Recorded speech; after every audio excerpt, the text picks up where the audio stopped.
everyone, and welcome to Module 2.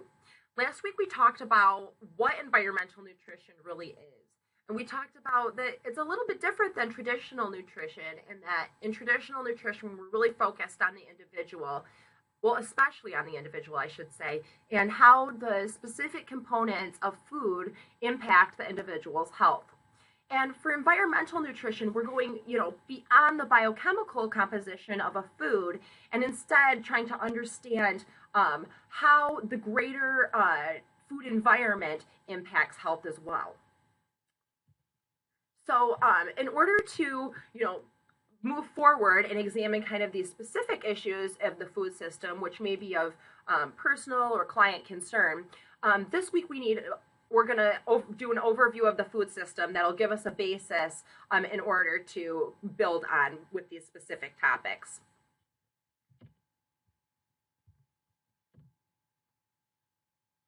So one premise that we need to recognize about environmental nutrition is that the environment and health are inextricably linked. And as nutrition professionals, we need to understand how our food system works in order to give informed nutrition counseling or informed nutrition education. So not only what are the components of these food, but also how do the practices with which this food was produced impact or support client health? And do they support client health, or do they deter from client health? And while traditional nutrition and environmental nutrition are not necessarily contrary to each other, there's a lot of, foods or recommendations that overlap with these two areas. There also can be some real tension in between these areas. So let's talk about a couple of examples. So in traditional nutrition, we recommend that the average healthy person or person who's trying to improve chronic disease generally consume a lot of fresh fruits and vegetables. And I know this is something that I try to apply in my own life. But when we're thinking about environmental nutrition, we have to think about, well, in order to consume fresh fruits and vegetables all year long in some place like Northeast Ohio, where I am, does this really line up with environmental nutrition? Because, often if you're looking at where this food's coming from, I know when I try to buy grapes at this time of year, they're often from South Africa. And it's really hard to find fresh fruits and vegetables that aren't at least from California, if not, Italy or South America or something like that. And so, that's one example where there can be some real tension. And to take that one step further, if we're bringing food from so far away, and I'm not saying we shouldn't, I'm not saying I don't buy bananas for my kids or anything like that, but I think we do need to consider, the greater context. So will importing these foods from really far away ultimately contribute to overall health of all the people on this planet? And it's a big question, and it's a complicated question, and it's not one that's easily answerable. So, maybe in traditional nutrition, we would tell our client, yes, eat as many fresh fruits and vegetables as you can throughout the entire year. In environmental nutrition, we might think, okay, but what are the larger impacts of this recommendation, and how does that impact not only my individual client, but also, the whole Earth's population? And, there's more to it even than that. So that's just one example. Another example would be the consideration of processed or packaged foods, okay? So I know processed foods is kind of a hot button word, but when I talk about processed foods, what I'm really talking about is a food that cannot be produced in your kitchen. So I'm not talking about canned vegetables or, maybe granola or something like that. I'm talking about real processes like production of high fructose corn syrup that an individual could never really do in their kitchen. Okay, with that definition aside, in nutrition, as nutrition professionals, I want to say, there's really situations where we might recommend these processed foods or these packaged foods. So let me give you an example. What about if we have a patient who has cancer and they're undergoing treatment? Are we going to say, no, you should not drink this nutrition supplement or this formula because it has all these additives and it has this, it's individually packaged and that's going to contribute to waste. No, don't do that. Just get through it. You know, we would never tell a client that. So really, this is one example of, as nutrition professionals, we might do something that's really different from what would be ideal in environmental nutrition. You know, another example is kind of individually packaged things, or foods, snacks, whatever. You know, and I've heard so many times people promote the use of packaged foods and individual foods because they're easier for clients. You know, a lot of times they make it easier for clients to consume healthy foods. So what if my client tells me, I just don't have time to prepare fresh fruits and vegetables? You know, maybe someone would say, oh, well, get those ones that are already cut up in those big party containers, and then you'll have fresh vegetables that you can just grab for the week. You know, maybe that would be something that we would recommend in traditional nutrition. But when we're thinking about environmental nutrition and, you know, where did this big package come from? What resources were used for that? How have we altered the nutrient composition by altering this food ahead of consuming it? Where is this giant plastic container going to go? You know, it brings up a lot of issues. Also, you know, get these granola bars and just throw them in your purse so that you have something healthy to eat and you don't stop for fast food. Well, that's really good advice on one hand, and then, you know, may be conflicting when we're talking about environmental health. When I worked at the state of Michigan WIC, the federal government had just authorized that we could offer our clients yogurt. And there was discussion within our committee about whether to authorize these individual containers of yogurt. And on one hand, we thought it would be a really good idea because it would increase the likelihood that our clients would consume this healthy food. And on the other hand, you know, we recognized that in a lot of places, these little containers were not recyclable. And even if they were, probably most of our clients weren't going to recycle them. So, you know, by providing this food, we actually might be contributing a real big environmental burden. So, you know, when I talk about food miles and food packaging, these are just two examples of, you know, topics that may have tension between traditional and environmental nutrition, and you may have some others on your mind. So, in that vein, we need to think about short-term benefits versus long-term consequences. So, in traditional nutrition, we may be more likely to focus on individual health right now. Whereas in environmental nutrition, we may need to focus more on these long-term consequences of how we're producing food. So, you know, for the individual, we might think, how can we get the healthiest food into this person as easily as possible? And when we're thinking about long-term consequences, you know, we might be thinking more in terms of, how was this food grown? How was this food packaged? How was this food transported? What are the additives that have been added? You know, what were the additives that are, you know, byproducts of the food system that have been added to this food so that it could be cheaper or it could be, you know, more appealing to consumer palate and thus, you know, be increasing our consumption of these foods. So we really need to think about the short-term benefits versus the long-term consequences of the foods that we're recommending. Now, especially in the article that we're reading today, there is this discussion of accrual of unpaid costs. And that's really part of these long-term consequences. So many practitioners of environmental nutrition would propose that in our current food system, we're not really paying the costs of what it takes to produce this food. So let me give you a couple of examples. So one example would be environmental costs. So I read a book not very long ago that was talking about slavery and basically why during the time of slavery these plantation owners could accumulate this vast wealth. And it was really because they were utilizing free labor, right? Well, in the article from today, the author makes, I think O'Kane is the author, she makes a really interesting um, claim about this like slave labor of oil, which I thought was super interesting. So I'm just going to read a little excerpt from it.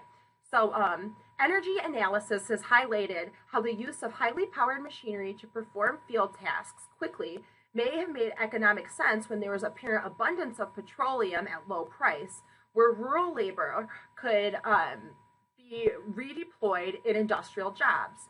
It may be the case, however, that we are entering into a new phase of human history, where the hidden subsidy of slave labor, represented by cheap fossil fuels, is likely no longer available as the energy costs rise. Farming systems may require higher levels of investment of human labor power once more.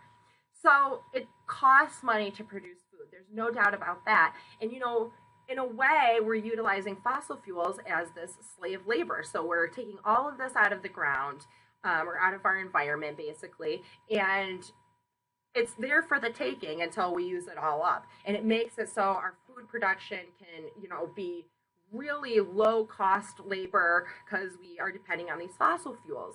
But it's not going to last forever. And it's not really representing the real cost because we're not addressing the environmental impact of removing all of these resources and the impact that we can't do this forever. So we're going to have to figure out something else moving forward.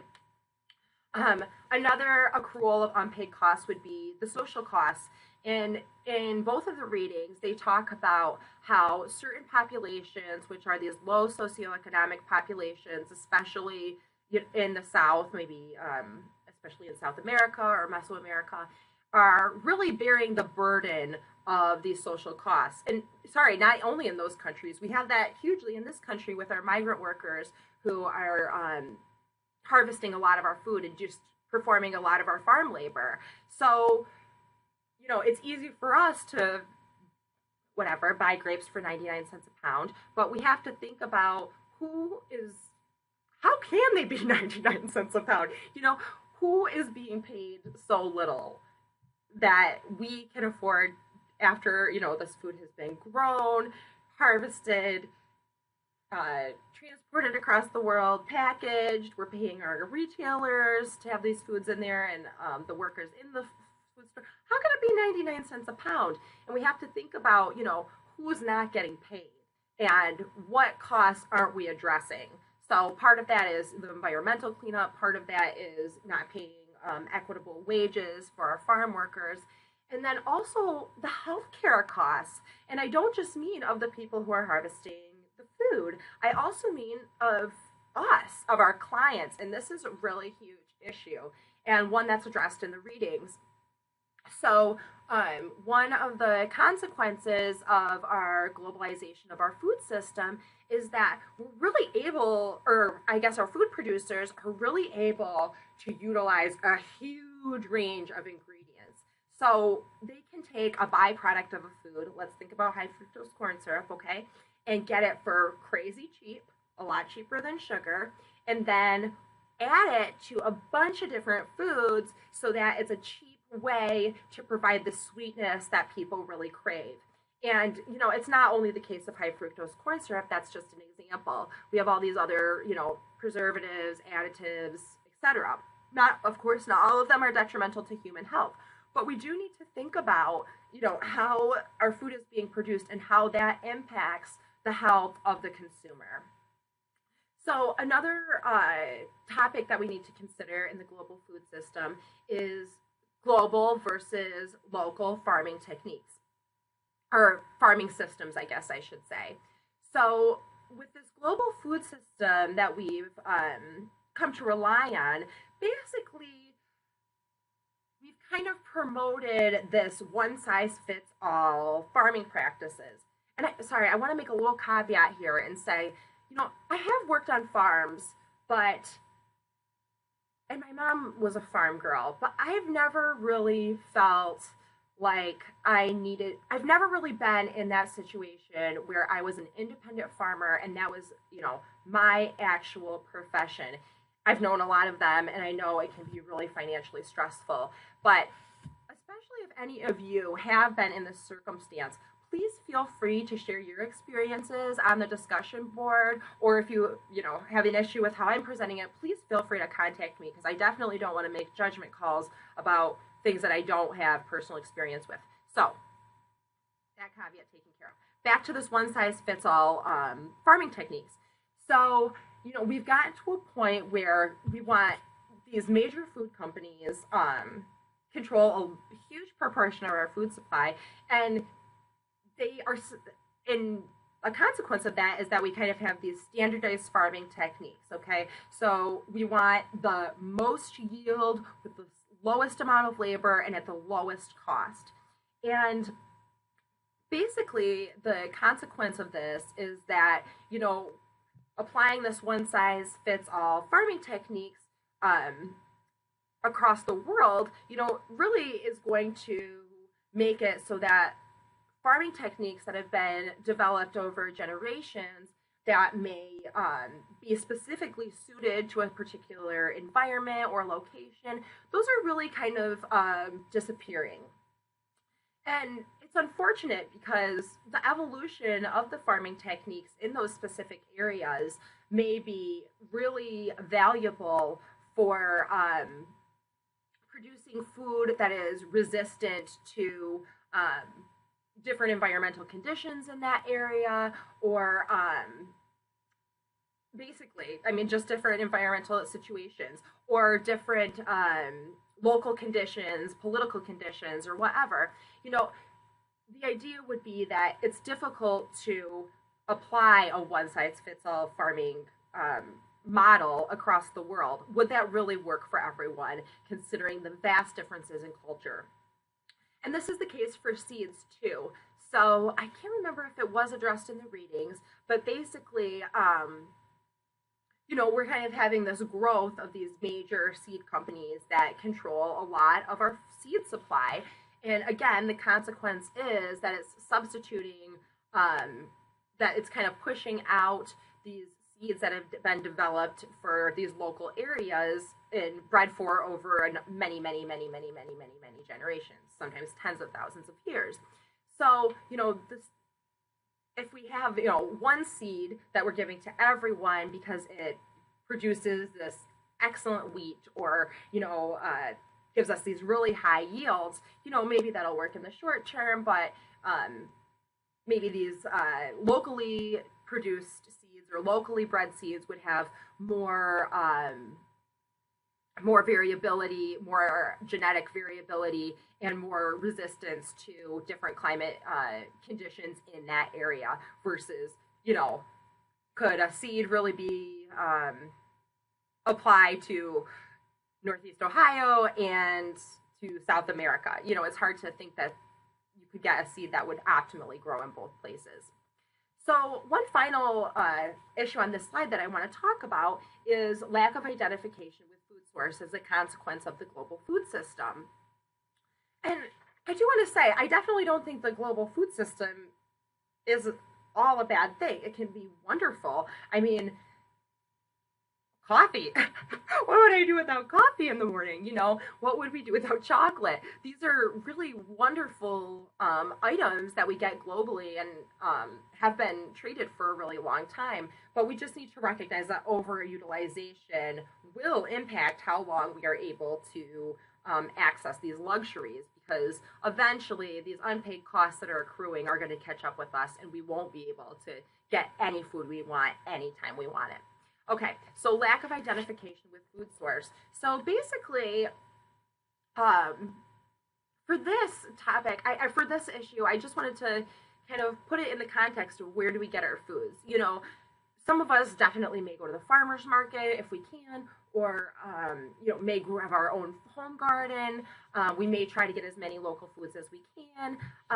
And if you're doing that, there's really no way to avoid meeting farmers or understanding your local food system or understanding which foods are produced and what the challenges are with those.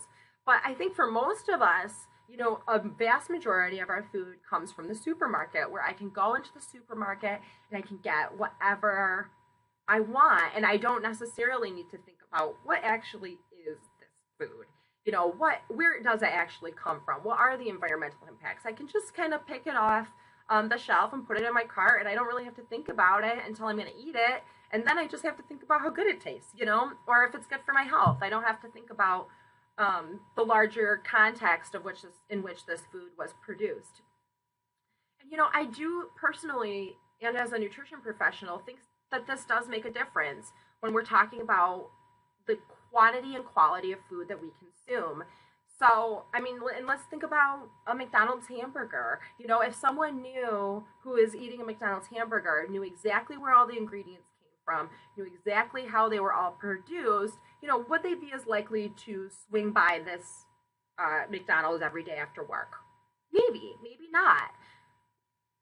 Maybe not, and I can see for myself, I'm a food grower. I always love having a big garden, and it has drastically increased my enjoyment of food and my identification with food. So I certainly don't produce a majority of my food, but it makes me appreciate, when you see how much work goes into growing 1 or 2 tomatoes, you think, oh my gosh, and this is such a tiny proportion of my food intake.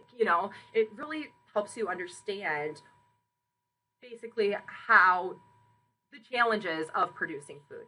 Okay. So this is a table that was taken from chapter 2 of your readings, and it was global food sales in 2002.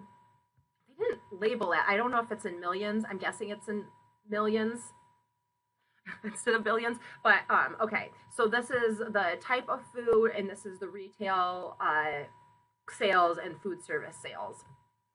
So this table really demonstrates how the global food system might not only impact the environment, but may also impact our health. So what do you notice about the most highly purchased foods here? Okay, so we have our fresh, let's look at the retail stores. Our fresh food, which is 531 units. I think it's millions. I really wish they would have labeled this. But anyway, and then our processed foods, which are 1,762 units, okay? And so this includes mostly packaged foods. And then same thing with food service. Our fresh foods is such a low proportion, and our processed foods are such a higher proportion. And so, I mean, what does this mean? The text says that processed foods account for 3/4 of the total world food sales. Okay, so this doesn't only mean exports. This is total food sales. So what does this mean for the quality of food that our clients are consuming? How does this impact how we counsel clients? When we think of westernization of non-industrialized countries, which we know is happening, so we know that, for example, the traditional Japanese diet is very healthy. We know lots of vegetables, low meat, and all of this. And yet, a lot of these countries, that was a bad example. Japan's not non-industrialized, but it's one example of westernization of a diet, in addition to non-industrialized countries. But, as these countries are becoming more westernized and shifting their dietary patterns towards more of a Western pattern, what does this mean for these societies? What does this mean for the health of these societies?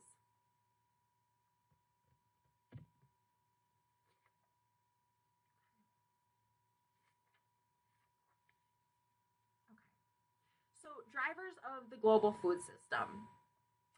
So, here's a quote from the text. Agriculture has become increasingly squeezed between a set of extractive mechanical and chemical industries located upstream, supplying it with inputs and means of production, and the set of downstream industries and activities which stock, process, and sell its products. Okay, so what this quote is basically saying is that we've got a ton of companies upstream that are kind of controlling how this food is going to be produced, and we have a bunch of companies and consumers downstream that are impacting what food is going to be produced and how it's going to be distributed to people.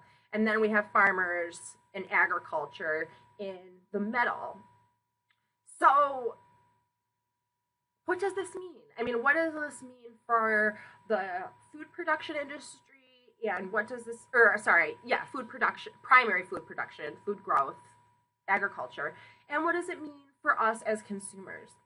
Well, the book talks about that there's a co-evolution of current farming techniques with agriculture technology, which requires significant financial input from the farmer. So basically, let's give an example, okay? Let's talk about giant farming machinery, okay? So obviously this machinery is highly efficient in terms of the number of hours that you're going to have to put in to get the same amount of product when you're comparing it to animal labor or human labor, okay? So if Farm A is buying all this really expensive farm equipment, well, in the beginning, they are going to be seriously outcompeting their neighbors, right?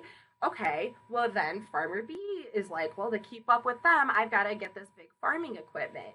But it's crazy expensive. I mean, a lot of this equipment costs more than my house. Definitely more than my car. So these are really expensive inputs for the farmers. But then, do I have a figure on this? Okay, yeah, we'll see this in the next slide. I've got a figure. But basically, then this financial stress is placed on the farmers, and ultimately, when all of the farmers join in and everyone has these big, all this big farm machinery, well, then no one really has a competitive advantage anymore. And so this is just one example of how it places financial stress on farmers. And as we all know, farmers don't necessarily make a lot of money, especially smaller farmers. I mean, when we have these kind of multi-million acre farms, it's kind of a different story. But for farmers who still operate independently, implementing this technology in order to be competitive is a real financial stress. And a lot of times what happens is that farmers end up leveraging their land for credit in order to start adopting these technologies. And this is what the book refers to as the agricultural treadmill. So basically, one premise that the authors state in the book is that competition among farmers promotes non-sustainable forms of agriculture. Because basically what it's saying is, okay, you're going to put in these really, really, really intensive farming methods that may be super expensive. And then, not only does that impact the sustainability of the environment, but because, for instance, maybe these certain techniques will help increase my yield, but how long can the land, keep that high yield up before the soil is depleted? So that's one example of how it might impact environmental sustainability, but it could also impact financial stability for these food producers because, in the beginning, maybe they'll get these high yields, maybe they'll have a good year or two, but then eventually, after a few years, yields may decrease, but the farmer still owes a ton of money for this technology that they've implemented in order to be competitive. So that can really impact the viability of farmers and therefore impact our global food security. Another way to look at this would be to think about basically how big does a farm have to be in order to survive in this global food climate? Because if we have these farms that are millions of acres, which we have plenty of those, there's going to be a lot more resources to invest in this technology. And it's going to make it so that these smaller farms absolutely cannot compete. So really, then we have fewer farmers and fewer farms producing the food for us as global consumers, for the global community.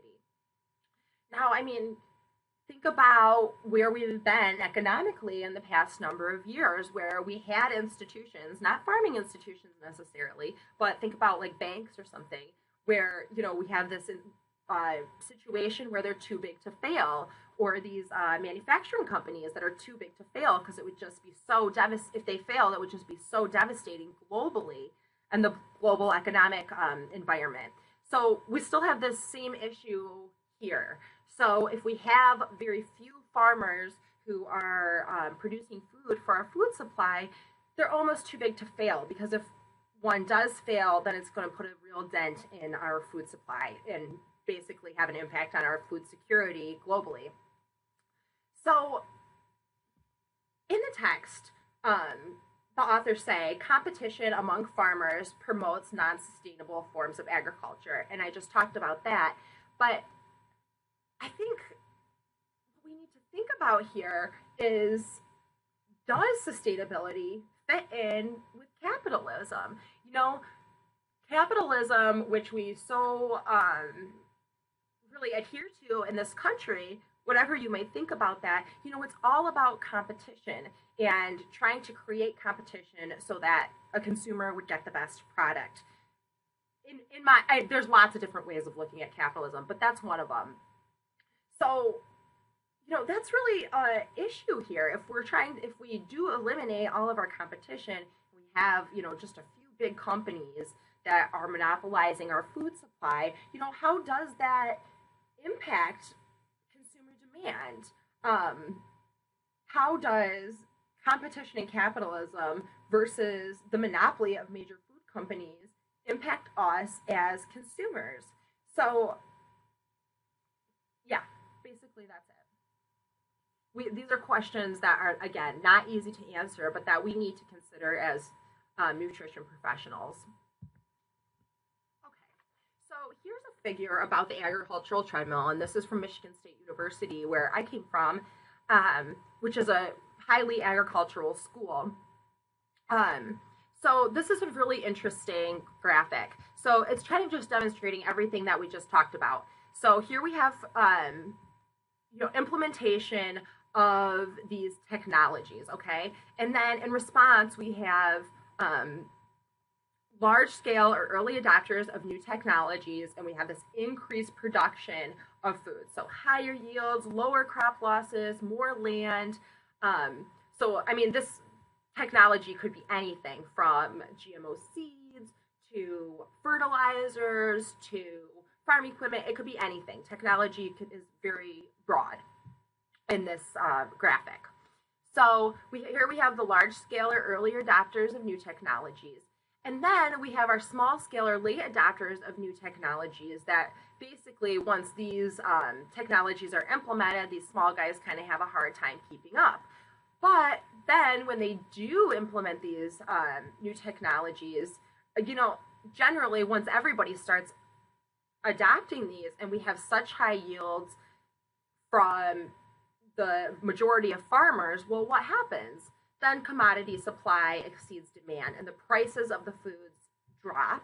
So the pay that farmers are getting from producing these foods goes back, to what it was before the technology, or maybe even lower, but they're still owing a lot of money for implementing these technologies. So these expenses are then paid to lenders, seed, chemical, fuel, and machinery corporations, and landowners. And then down here we have kind of these off-farm input treadmills, so all these kind of mini treadmills.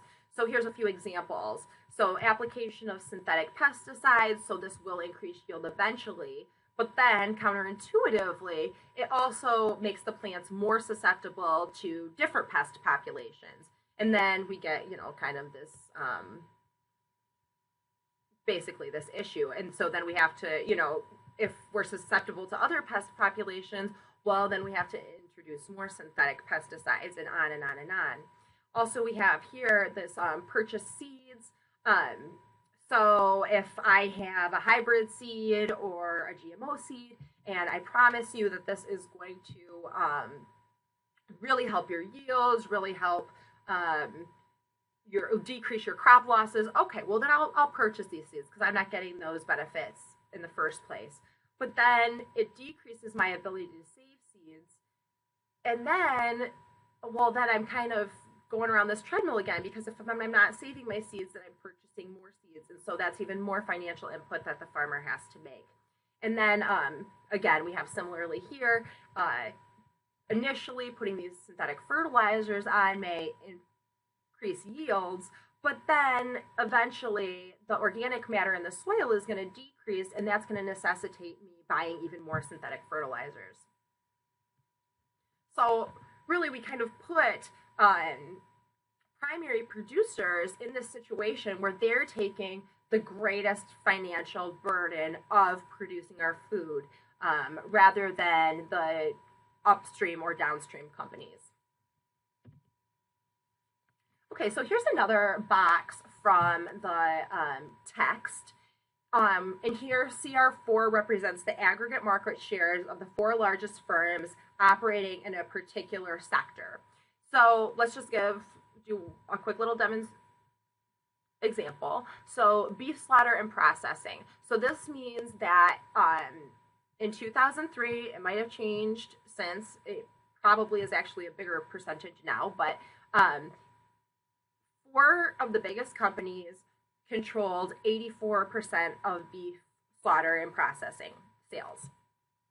So, and when we go down, that's one of the biggest examples, but all of these are pretty extreme. If you have, in the whole world, the 4 biggest companies handling 60% of grain handling 63%. That's really amazing when you think about 4 companies producing 60% for the entire world. It's really amazing. But we have to think about, what does this mean for us as consumers? What does this mean about our consumer choice? What does this mean about the quality of products that we're getting, or the price that we're paying?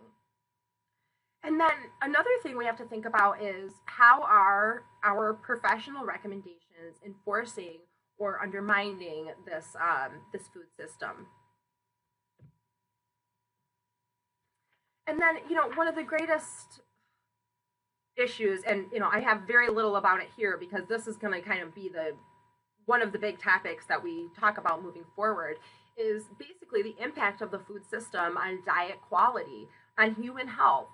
How does our current food system impact diet quality? So in the reading, the author discussed that the industrial food factory has become an immense kitchen come laboratory. And that's really because of what we talked about earlier, that there's just this vast, there's these vast options of ingredients and preservatives and additives that can not only, help make the food cheaper, it can help the food stay on the shelf longer, and it can really appeal to our tastes. Food companies can actually engineer food so that it specifically,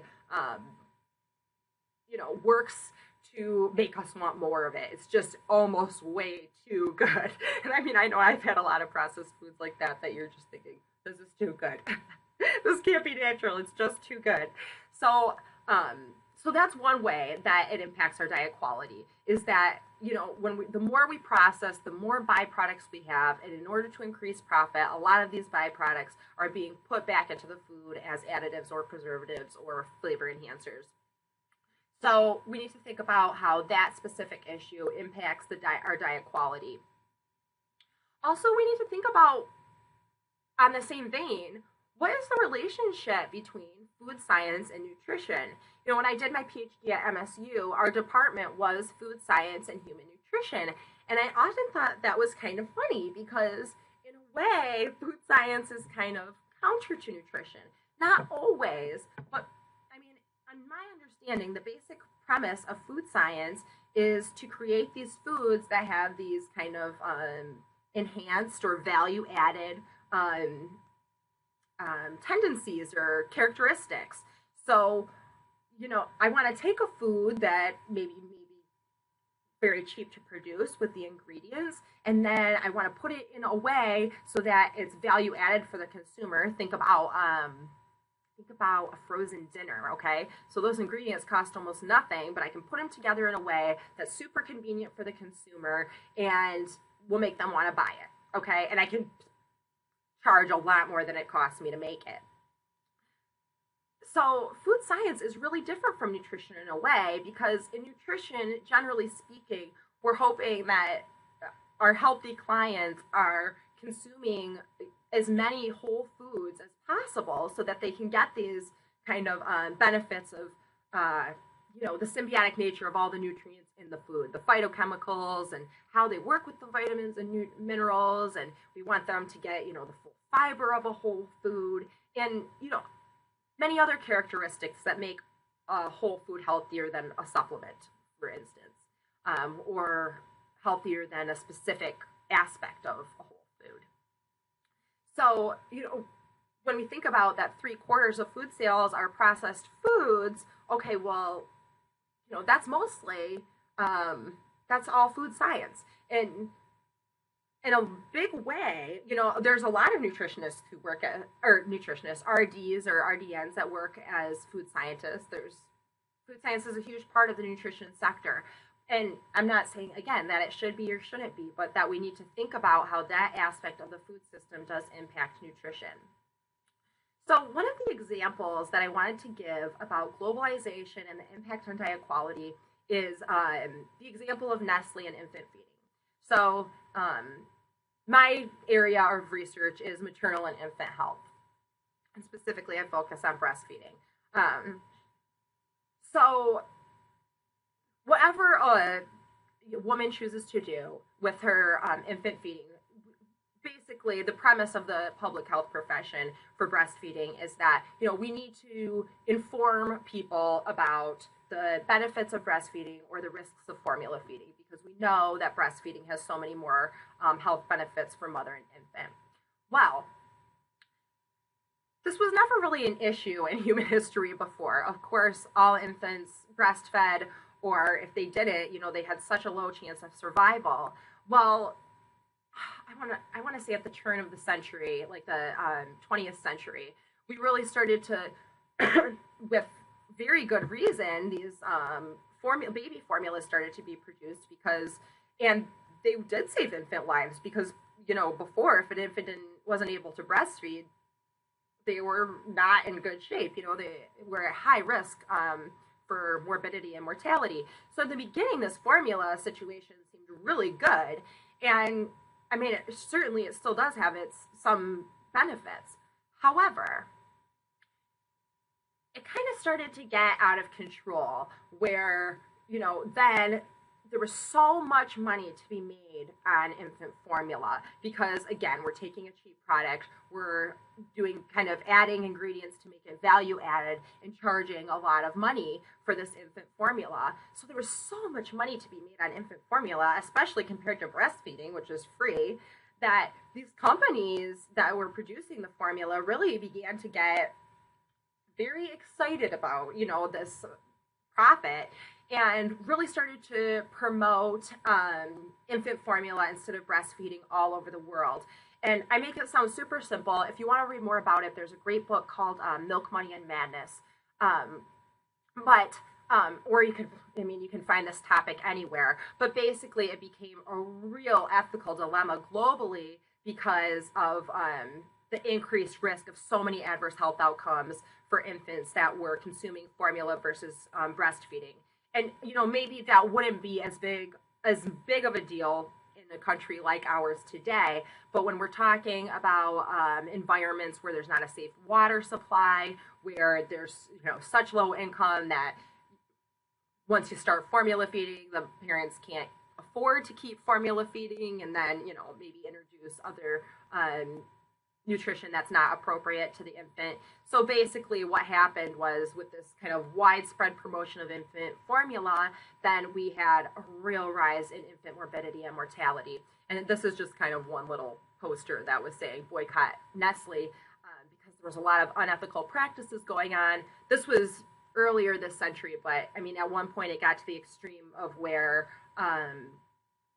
formula industry professionals were dressing up in nurses outfits and going into these communities and recommending formula. They weren't nurses, they weren't health professionals, but they were dressing up and misrepresenting themselves as such, and then recommending infant formula to these families with devastating effects to the families and the societies.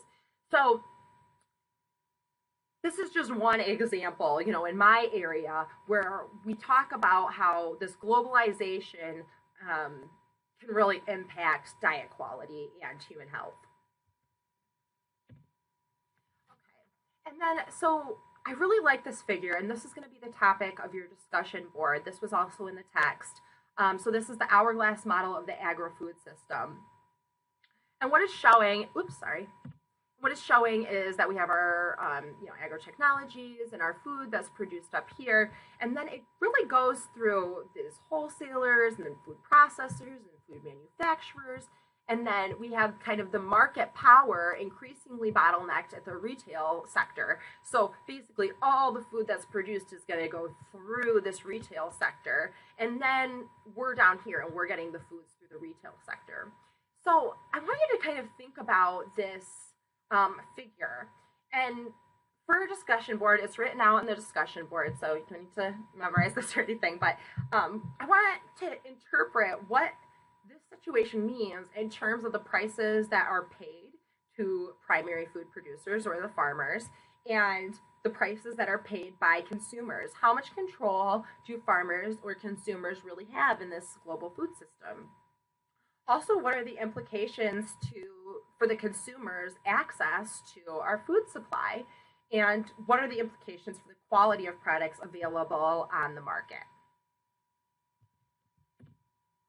Okay, and then I just thought I'd bring up one recent story that was in the news, and I think the story started last year, but was really kind of finalized recently, which was that there was a congressional repeal of the labeling law that required the country of origin to be on our meat. And so basically this is kind of saying that even though we're shipping, I'm going to go to the link here, even though we're shipping meat around the globe, in our country, we don't think that,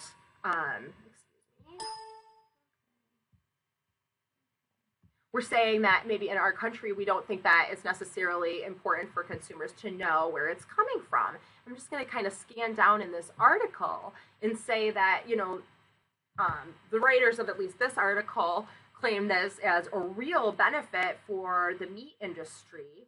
And again, I think we need to think about why. Why is this a benefit for the meat industry? I think generally we need to ask, why is decreasing consumer information good for food companies? And if it is good for food companies, is it good for us? So this is saying that, this law was repealed that required putting country of origin on the meat because of the World Trade Organization, which really put a lot of pressure on the United States to repeal requiring country of origin on it. So I thought one kind of interesting part here, and you can go to the link and read it if you'd like to, but it's saying that advocates of the food labels say that labels help people make informed buying decisions, which certainly is true for our situation when we're talking about wanting to know how our food is produced. And we're going to do a whole week about meat consumption. But anyway, and encourage people to produce American meat, which, I absolutely agree with, that we would, that if we understood where our food was coming from, I know I would pick American meat over something that was produced out of the country. So again, I know I didn't give you many answers here, but I think what's important is that we are thinking about these issues and trying to think about how these issues impact our work as nutrition professionals. So, thank you for coming. I really hope that you are watching, I should say. I hope this has given you something to think about, and I look forward to hearing your reading your responses on the discussion board. And of course, feel free to email me if you ever have any questions or concerns. All right, everyone, have a great week. Bye.